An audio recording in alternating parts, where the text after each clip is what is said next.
चरणामृत से संबंधित एक पौराणिक कथा काफी प्रसिद्ध है, जो हमें श्री कृष्ण एवं राधा जी के अटूट प्रेम की याद दिलाती है। कहते हैं कि एक बार नंदलाल काफी बीमार पड़ गए। कोई दवा या जड़ी बूटी उन पर बेअसर साबित हो रही थी।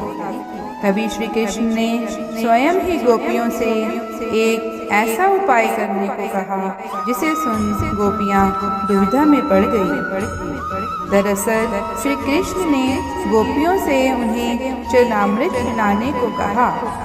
उनका मानना था कि उनके परम भक्त या फिर जो उनसे अति प्रेम करता है तथा उनकी चिंता करता है, यदि उसके पाँव को धोने के लिए इस्तेमाल हुए जल को वे ग्रहण कर लें तो वे निश्चिंत ही ठीक हो जाएंगे।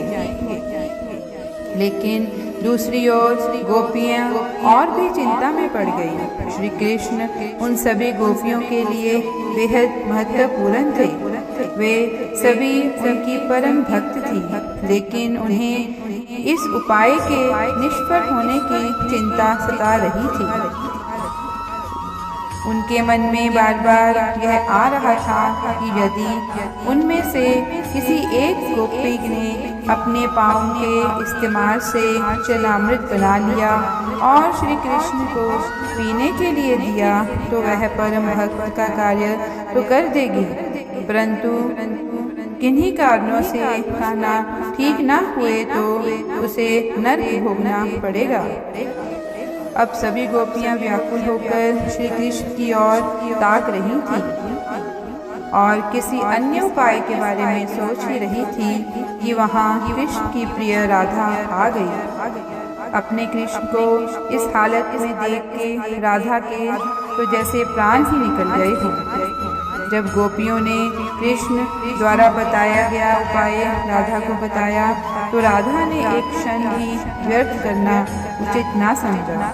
जल्द ही स्वयं के पाँव धोकर चरणामृत त्याग कर श्री कृष्ण को पिलाने के लिए आगे बढ़ी।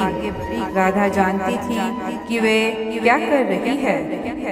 जो बात अन्य गोपियों के लिए भय का कारण थी, ठीक वही भय राधा को भी मन में था, लेकिन कृष्ण को वापस स्वस्थ करने के लिए वह नर्क में जाने के लिए भी तैयार थी। आखिरकार कान्हा ने चरणामृत ग्रहण किया और देखते ही देखते वे ठीक हो गए, क्योंकि वह राधा ही थी जिनके प्यार एवं सच्ची निष्ठा से कृष्ण जी तुरंत स्वस्थ हो गए। अपने कृष्ण को निरोग देखने के लिए राधा जी ने एक बार भी स्वयं के भविष्य की चिंता ना की और वही किया जो उनका धर्म था। जय श्री कृष्ण।